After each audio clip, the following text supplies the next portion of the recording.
Fred only wrote a season 3 and 5 episode. But he also wrote for the animated series. I think the Susan Sack and Fred must be a duo, because she also did 2 episodes of 3 and 5, so they must be a writing duo. I don't really fucking care. Troi and her mother are kidnapped by the evil Ferengi. Your telepathic powers could bring us both great profit. And a devious plan could rob them of their telepathic abilities. Give her to me. Now, Riker is the only one who can stop their deadly experiment. We have to help her. Get away from her. On Star Trek, The Next Generation. Yeah, I mean, what do you expect, you know? I mean, I'm not going to be mad that they spoiled the Ferengi kidnapping. I'm like, that's the plot. That's the plot of the episode, yeah. I mean, you need to have some sort of teaser to draw people in, but... I guess what would have been too much is, and Picard must show his love to get her back. You know, that would have been spoiling it. Oh, yeah, with doing his Shakespeare and stuff. Yeah. Okay, so we just got done watching this episode. Short break. And my mind is still scrambled on this one, with moments I like, moments that are just maybe painfully cringe. And it's right in that fine middle line where I'm like, I don't even know what to think about it yet. Some episodes, we come out of it like, that's how we feel, that's how it is. This one, I'm like, I don't know if I ever want to see it again. And then some parts are like, oh, that was nice. That'd be like the Wesley salutations. Nope, he's not leaving. But I don't, I really don't. Yeah, and I liked it. I don't think it's anything special, but I liked it. So I guess we can start there, because it is a little bit uncommon, I think we'll admit, for us to have, you know, differing opinions, even though this isn't even that extreme. But even, you know, this, I'm not surprised you don't like it because of what the episode is. It's not going to make you cry. It's not brilliantly written. There's not great shots from the director. And those are all things I love as well. But I also love myself a good sitcom Star Trek episode. Not full-on, you know, comedy necessarily. There was a lot of comedy here, but just more so a sitcom, or more specifically, family sitcoms. Stuff with Troy's mom, Riker's dad, you know, stuff like that. I just, for whatever reason, am a bit more like okay with it not being the best. The stuff here that I thought worked the best, though, first of all, Majel Barrett, I think, is a great actress, and she once again plays the part very well. It's just funny how this is so like out there and extroverted and what's the word for it, flamboyant. And then you look at Nurse Chapel from TOS that, you know, barely had any characterization besides being infatuated with Spock, you know.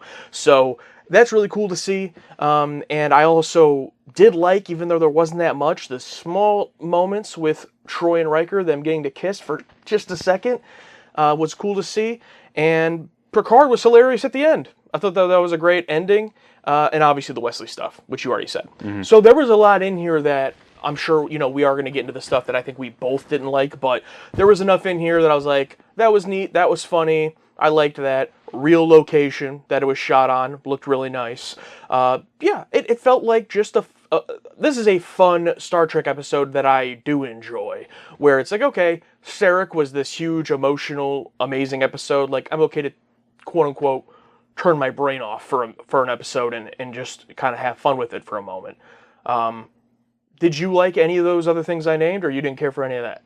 Yes, I did like those moments, very much so. I don't know, this writing is just nagging in my brain, where it's like, Picard has to spell it out for us, you know, what Riker did. It's like, oh, you left this one in here because the Ferengi can't translate that, and we heard that sound earlier. I'm like, oh my god. Yeah, it's like a noise that we would recognize, but they would dismiss as static. It's like, yes, Picard was super hammy in the ending because it made sense for him to do that. But early on, he's like out of character, like, make it so, or engage, or it's like Patrick, did you come on, you know what I mean? It's like, yeah. Unless the director's like, you're gonna do it exactly like this, it seems weird that he would be that hammy a little bit. And also, just because it's stuck in my brain right now, early on, Deanna's like, you called me, you know, little one when I was a child. You know, I'm a full-grown adult now. And I thought, oh, that'd be a really nice button to end it with, goodbye, Deanna. But no, they didn't do that. You know. Oh, the end of the whole episode? Yeah. Oh, yeah, they never went back to it, yeah. Because I feel like Lwaxana was actually pretty mature in this episode, like especially in the beginning. I mean, she says, "Yes, I want you to find a husband," but she wasn't, manipulating everyone by reading their thoughts aloud at an uncomfortable dinner scene. She seemed pretty straight-laced, normal, which I thought was like, okay, growth here. And then at the end, she's gonna say goodbye, Deanna, instead of goodbye, little one. But no, the last thing she called her was little one. I'm like, well, maybe there's gonna be another Lwaxana Troi episode, and that growth can come later. But I don't know, just little things like that were just nagging at my brain. Yeah, I can definitely see that. The moment with Picard you already brought up, also in that scene with Troi, where she goes, I want you to have a family. And she goes, this is my family. That should have been it. We know what she's talking about. Thank you. And then she turns around and goes, my friends here on the Enterprise. It's like, whoa. It's like, ugh. So I agree with you there. It's funny on two levels you said that, because one, it's spelling out for us, and two, looks like I can read her mind. You know what I mean? I think she knows who she's talking about. But yeah, sorry, go on. And a line like that, who's going to hear that and not understand what she's talking about? It was just, that one was what got me. I feel like maybe a lot of it is mindset of, you brought up the 5-minute feeling, where in the first 5 minutes, you can describe how you felt. Yeah, 5-minute feeling is, if I haven't explained this before, where you just watch the first 5 minutes of something and you get that sinking feeling in your stomach. It's like, oh no. Where you can tell that the rest of the film is going to replicate and duplicate whatever, and carry that same level of quality and care of the product that it presented that first 5 minutes. And it's like, oh shit. Yeah. And luckily I was wrong, because towards the end, I think it really picked up. But in that beginning, I'm like, okay, it's just an episode about the Ferengi, who I don't really care for, and Lwaxana, who's great, but I like our crew also. You know what I mean? My favorite episodes are mainly character studies or emotional baggage episodes of stuff they have to go through. Not like a hijinks, oh, what is Lwaxana and the Ferengi going to do? It's like, that's not going to do it for me. Yeah, for sure. And another part of that, the 5-minute feeling, is also about being hooked in, where I think a lot of times you watch something, and if it doesn't hook me in right away, like, yeah, it could still hook me in eventually, but I just feel like, I think about if I was just watching it on TV.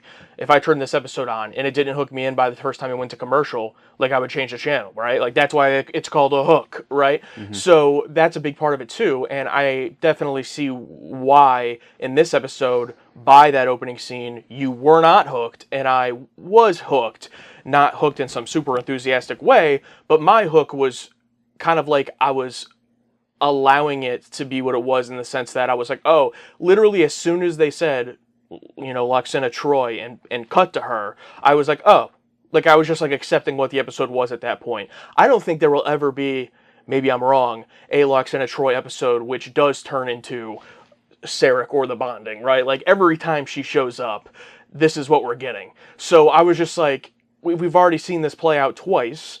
And, last time I think you liked it in season 2 a little bit more because it was split with a Dixon Hill episode. Mm-hmm. But, yeah, I was like, oh, okay, it's this episode. Let's see what we can get out of it. And I was happy enough with what we got out of it with her and Troi, and good moments with Riker. Let's talk about when they're in the prison and he manipulates the Ferengi to let him out to play chess, and then we don't even see him, like, what happens. It just cuts back to them and he's knocked out on the floor. Yes, as much like the writers didn't trust us, they trusted us enough to see that he was knocked out. I mean, he did say, oh, he's got a iron jaw. Yeah, an iron jaw. I'm like, that's fine. That's a little bit. That's fine, because we didn't need to see him punch him and then say, oh, and he's got an iron jaw. It's like, that was a great scene, possibly my favorite scene of Star Trek. No, of the episode, because I thought totally it was we're gonna see the whole thing play out with the chess game and him like letting him out. It's like, okay, and then they're gonna continue to stretch this chess game, and he's gonna do like a, I don't know, a Han Solo underneath the desk or a gut punch. But no, perfect. Just knocks him out. Don't need to see it. One thing I also would have liked, even though I did like that, it would have also been funny if he lets him out and, like, the Ferengi's walking back over to the table with him, and Riker just immediately just, like, smashes his head, or even just, like, comes out and immediately punches him. That would have been funny, too. But I do think the cutback was unexpected and very hilarious, so I liked that a lot. Do we start talking about because the implication? Yeah. The heavy sexual undertones, whatever the right word is, probably undertones. Especially like when oh, let's go discuss this, and just a bed pulls out. I'm like, oh my god. Yeah, so here, my opinion on that is, first of all, the episode is titled Ménage à Troi, which is just a funny twist on Ménage à Trois. But that is a threesome. That's what that word means. And so it started to feel very uncomfortable when they were kidnapped and then they transported out of their clothes, which was a very cool effect. I was like, oh, I don't know if we've seen that before. Something tells me we have at some point, but I can't remember. But I was like, oh, that was a really cool effect. But I was like, wait, what does that mean? What's going to happen? And then I just see them transporting it naked, and I'm like, oh, no. Yeah, I was like, oh, here we go. So you got Troi naked, standing next to her mom naked, and then the Ferengi's just in there looking at him. I'm like, this is uncomfortable. It didn't get, like, super bad. Like, it was like, that was probably the most uncomfortable I was. And then all the stuff you were talking about, like, it was just... You know, it's a different time, the future. When he's in the bedroom with her and she's like distracting and playing along, you know, again, it's like it's a Lux and a Troi story. Like, you know, had she actually slept with him, then I would have been like, okay, that's weird. Like, I'm not. But she doesn't actually ever do anything. She's just playing along with him. And, like, that's a common trope storyline, you know. Dumb idiot, like, guy, lustful for the woman. She manipulates him to get out of the situation. Like, it was fine, and I think... that's where the acting talent of Majel Barrett kind of comes in, because she was able to do that, I think, really well. Yeah, she was able to carry those scenes. Because if it was her, if it wasn't her, it was someone else, no interest at all. But she's very captivating and a very good actress. I wish she was in more stuff. Picard, so on character, when he has to confess his love for her, goes right to Shakespeare and quotes Shakespeare, and like that's so on brand, and I love it in two ways. One, that it makes sense for his character, but also that, you know, the reason Picard was so over the top with it is that he loved Shakespeare. So he was actually, as a character, relishing it, not because of Loxana, but because he gets an excuse to do this. And so it worked so well. It was a perfect character choice. Yeah, there's even when he turns his back, he kind of like looks, he smiles like, yeah, you know, he looks at the crew like, yeah, I get to do this. And he just revels in the fact of, beamer aboard or we're going to destroy the ship. And he does, you know, it's like 10, 9, and then he like goes into, what does he say? In between counting, he says a couple things. One thing he says, he's like, it's better to have loved than lost than never to have loved at all. Yeah, it's like, oh, the something rose wither, all that. Oh, once I've picked the rose, I cannot give it life and must wither, which, again, I think is Shakespeare, but I don't know the full thing. It's got to be, yeah. That was super fun to see. And then, off of that, when she beams over, of course, then Loxana has to try to take full advantage of it. I love that they're still playing with the Picard in her thing. It's not like a serious thing. It's just something they like bring up and it's funny. So, you know, I bought into that. One of my positives, when the Bradbury shows up to pick up Wesley and how they're just like, no long goodbyes, good luck. It's like, that's right, this is business. I mean, yeah, they're trying to figure stuff out. They can't take the time to be like, oh, come here. But like, I love how when it's pushed home to shove or put the rock against the grind. So, hey, business, Wesley, good luck, see ya, thanks. It's like, and then a great shot of him in the elevator, which they could have made it better with the door close and then open up to Bradbury, and would have been super cheesy, but it's super like, like looking back and forth or whatever. But the scene with his mom was good as well, I guess. Yeah, Beverly's like one scene. It was the turbo lift thing. They've done that before where they get the turbo lift and then it opens up to a room, right? Like we've complimented that shot before. We've seen it like once or twice. Yeah, so they can do it. Like I'm not asking them to do something they can't do. Not this director. You probably didn't watch that episode. But still, it was a nice shot, him going in and it closing. You know, it's still impressive. And everything with Wesley, I think, at the end was really good. And I didn't expect it. Like, when he called him in, I thought that was, like what you said, just an excuse to be like, well, maybe next year, you know, which would have been kind of weak. I thought that was just going to be it. So for him to then go into the whole speech, when did you realize that's what he was going to do? Like, make him an ensign? Did you catch on at all? No, I'm like, what is he doing here? Because I thought, like, oh, you missed it, you can try again next year. And I thought it was going to be like, well, I can actually get you in. That's where I thought it was going. I didn't think it was going to be like, oh, you're getting a new uniform now. I swear to God, these episodes were probably filmed out of order. If he's in that goddamn gray jumpsuit next episode, I'm going to lose my mind. Or he's never in uniform again. He's just in the gray jumpsuit forever. It's like, did they forget? Like, wow, really episodic. Yeah. Yeah, hopefully he's in that uniform because that's the little nugget of serialization that I want, you know? It doesn't need to be a whole continuous arc necessarily, but just like, oh, if you watch the show up until this point, he's wearing that. And now, moving forward, he'll be wearing, hopefully, the red uniform. It's just like a nice, like, oh, that's when this happened, that's when this happened. So even in purely episodic shows that I watched growing up, there would be stuff like that, where like they would make a change to a character and then moving forward, that's the change. So I think that's always a good thing to see. I think I've been pretty positive. So let me address the few things that I did not like that you haven't already brought up. I feel like Loxana, to a certain degree, is having diminishing returns. I think I liked her first episode, Haven, the most. Then last season's episode, Manhunt, a little bit less than that. And then this one, a little bit less than Manhunt. And I am a little bit worried because like she can't just carry the whole thing on her own with her own shtick. You know, it has to be something. And like if the script isn't that, you know, good or the story isn't that compelling, like I am a little bit worried that I will get annoyed of her eventually, and I don't want to because I like that character, but I don't want it to get to a point where the episodes are bad, in my opinion. So I don't know what they're going to do with her, but I would say that. Yeah, I don't want it to be they bring her in just to bring her in because, you know, classic Gene's wife, right? And because she had two decent episodes in the past, so do they feel the need to bring her on like every season? Like, oh, we gotta give Major her episode. Yeah. Because we've seen that even Patrick Stewart isn't enough to carry an entire episode, Captain's Holiday. I agree with you about that. It kind of felt like we haven't had one this season, so we got to bring her in. No, I think you kind of hit everything. I would just agree with some of the points you make. I just don't feel as, like the writing, for example. I didn't let that bother me as much as it bothered you. I think because, like, you know, why did I give this one a break but not Captain's Holiday? Like, I don't know, because I enjoyed this one. Like, why does it, you know what I mean? Like, why is that the case? I don't know, but, like, it just, like, the writing was more so, like, I laughed at how bad the moment was, but it didn't, like, take me out of enjoying the rest of it. So it was more so, like, a mindset of, let me see what good can come out of it, because I know it's not going to be a banger. Almost like if an episode can tell me up front, hey, look, this isn't... You know what I mean? Like, hey, look, this isn't Sarek. Like, don't worry about it. Like, I'm like, oh, okay. Rather than watching the whole episode, hoping that it is, and then when it's over, being like, oh, well, that wasn't. But it's hard because without just showing me Loxana Troi, I can't think of any other scenario where I would immediately be like, oh, okay, I don't care. Yeah, you can't do an Austin Powers fourth wall break. It's like about the time travel. Like, don't think it's just a movie. You know what I mean? Yeah. Yeah. There's no way to do that. I mean, I guess the Ferengi...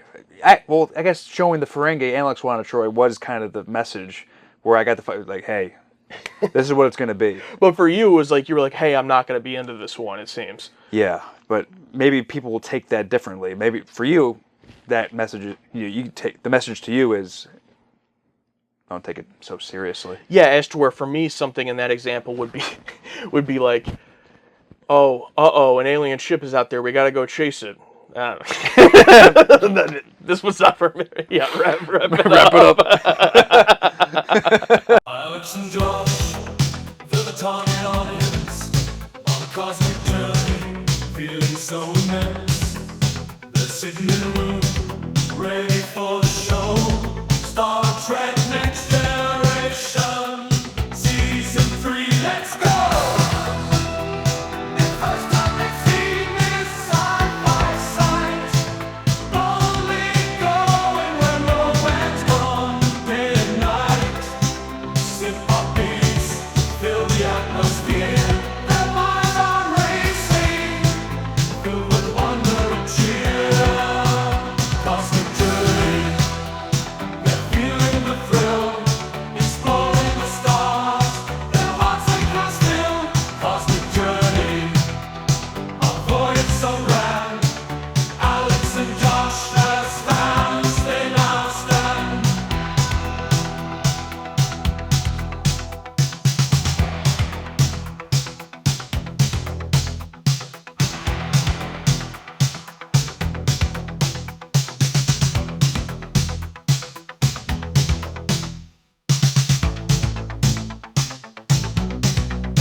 can't believe you just missed the ship and like that's it next year. And the best part is it was oral exams. Oral. Can't do that over teleconference. So you ain't got FaceTime. You got the big FaceTime on the wall. You can't like. Yeah, people FaceTime all the time. It's like, nope, you're done. It's like cutthroat. Maybe because in the future there's like deep fakes and stuff, so you have to be in person, even though it's never been brought up. Yeah. Oh God. And think with how far this society has advanced, lateness will never be excused ever. Yep. There's no excuse. Punctuality, it's important.